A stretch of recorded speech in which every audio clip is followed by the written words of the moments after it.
संभाल के प्रकृति? तो वो वही भिक्षु है ना जिसे देखने के लिए तू यहाँ इतनी दूर तक पानी भरने आती है?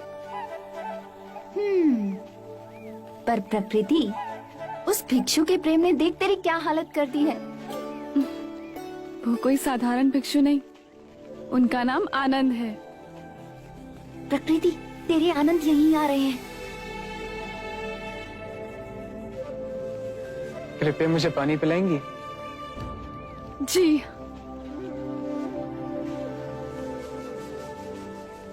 क्या हुआ, आप रुक क्यों गई? मैं नीचे जाती क्यों? मेरे हाथ का पानी अशुद्ध है। मैंने आपसे पानी मांगा, वर्ण या जाति नहीं पूछी। हम भिक्षु वर्ण का तिरस्कार करते हैं। हमारे शाक्यमुनि बुद्ध केवल मानवता और करुणा को मानते हैं। क्या ये संभव है?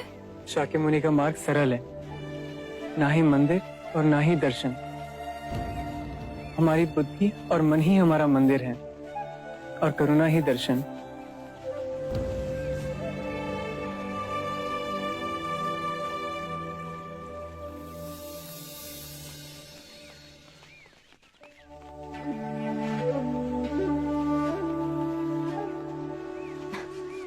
अरे बस खड़ी रह के निहारती रहेगी या जाके उससे बात भी करेगी? पर क्या बात करूं? बुद्धू, जाके उसे भोजन के लिए आमंत्रित कर। जा। सुनिए,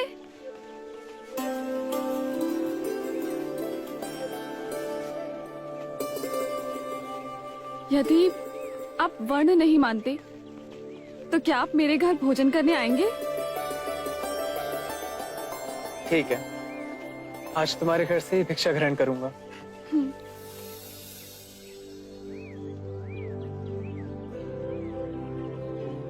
दाल?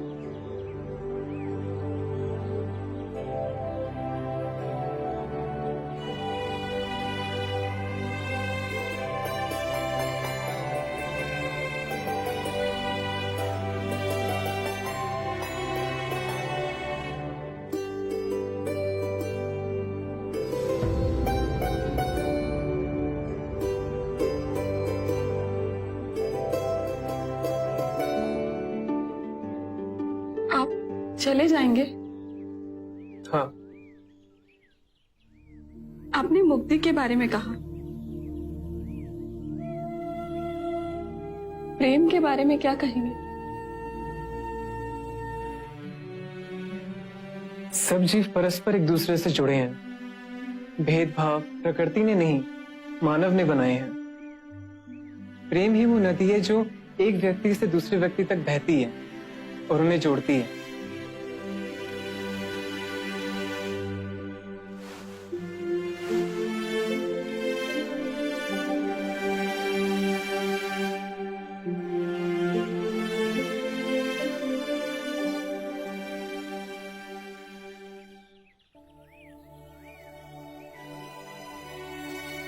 कब से देख रही हूँ, तुझे उस भिक्षु से लगाव तो नहीं हो गया ना?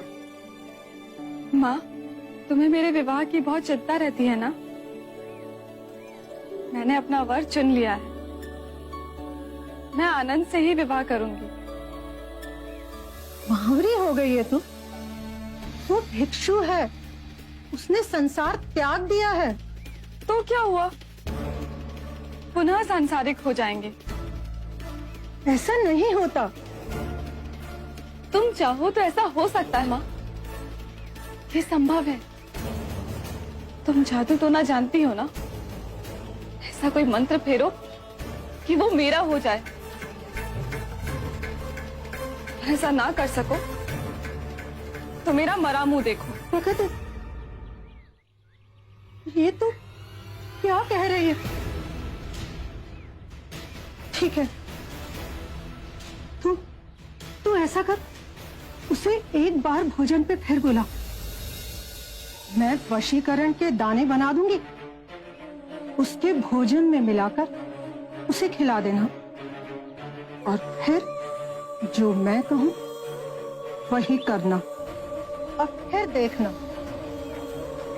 बुद्ध का वो भिक्षु सदा के लिए तेरा हो जाएगा।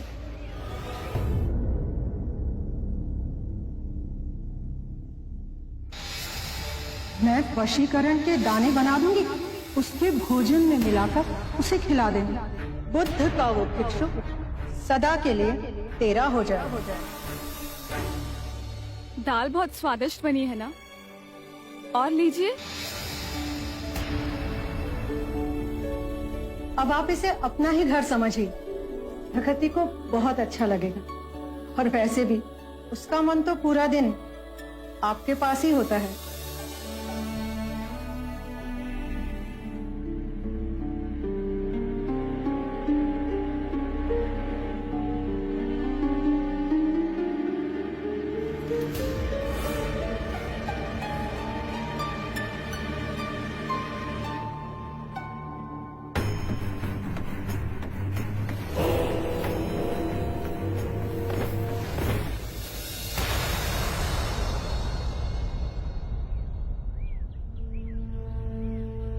सरीपुत,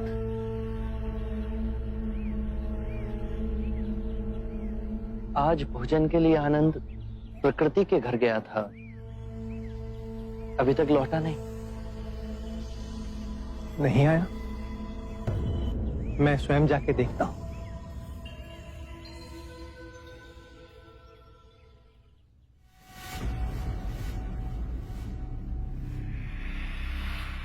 ये ले, अब तू इससे गंधर्व विवाह कर ले, फिर ये भिक्षु संसारी हो जाएगा।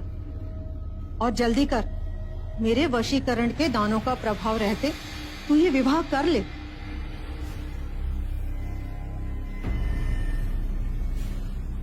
क्या सोच रही है तू? माँ, हम कुछ गलत तो नहीं कर रहे ना? हमारे में गंधर्व विवाह स्त्री की इच्छा से होता है। क्या तू ये विवाह नहीं करना चाहती? मैं तो आनंद के प्रेम में वशीभूत हूँ, और मेरे जीवन में इनके सिवा और कोई नहीं।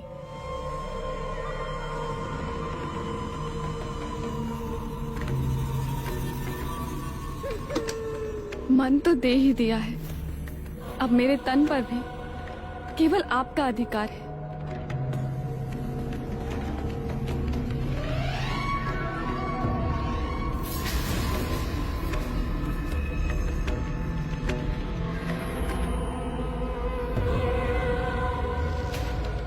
मैंने मन से आपको अपना वर मान लिया है। अब हम गंधर्व विवाह कर सदा के लिए एक हो जाएंगे।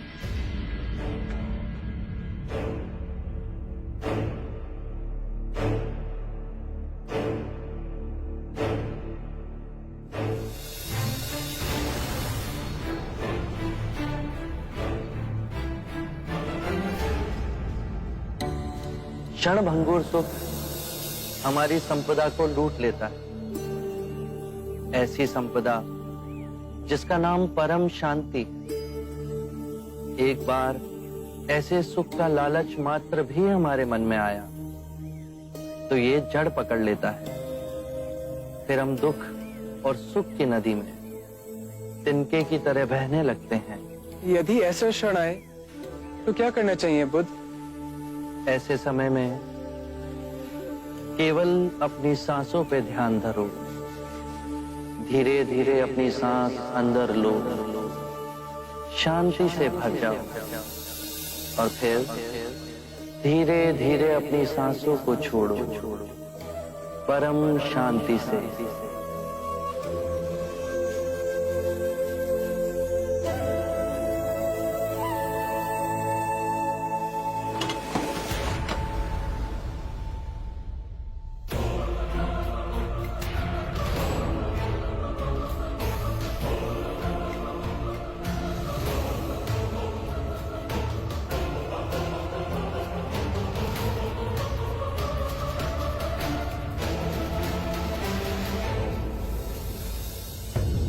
आनंद के निश्चल मन का लाभ उठा इन दोनों मां बेटियों ने उनके साथ छल किया। प्रकृति, तुम आनंद से बहुत प्रेम करती हो ना? अपने प्राणों से भी अधिक। ऐसी क्या विशेषता है आनंद की जिसने तुम्हें इतना मोहित किया? सब कुछ। उनकी आंखें, उनकी नाक, उनके होठ, उनकी चाल, उनकी वाणी, सब कुछ।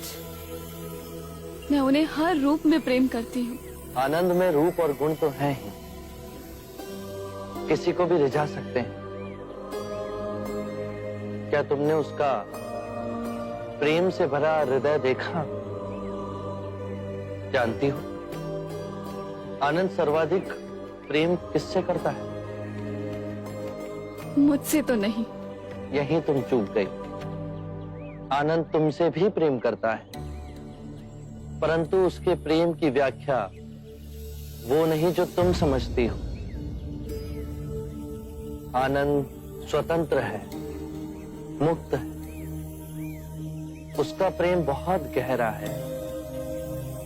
वो समस्त मानव जाति से प्रेम करता है और ये चेष्टा करता है कि समस्त मानव उस प्रेम के मार्ग पर चल सकें। उसका प्रेम उसे जलाता या दुखाता नहीं है, जिस तरह तुम्हारा प्रेम तुम्हें जलाता है।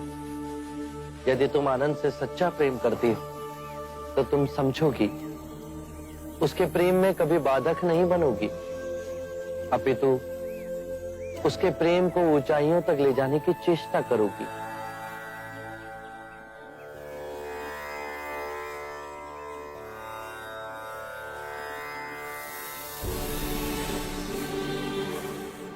मेरा प्रेम स्वार्थी था। आनंद को अपने आप से बांधना चाहता था। क्या मैं भी भिक्षु आनंद की तरह प्रेम कर सकती हूँ? क्या आप मुझे सिखाएंगे ऐसा प्रेम जो निस्वार्थ हो, आनंद के मेघ की तरह सब पे बरसे? बुद्ध की शरण का आंचल इतना बड़ा है जिसमें मुझ जैसे गिरे लोग भी समा सकते हैं। मुझे क्षमा करें, अब से मैं भी मुक्ति के मार्ग पर चलूंगी।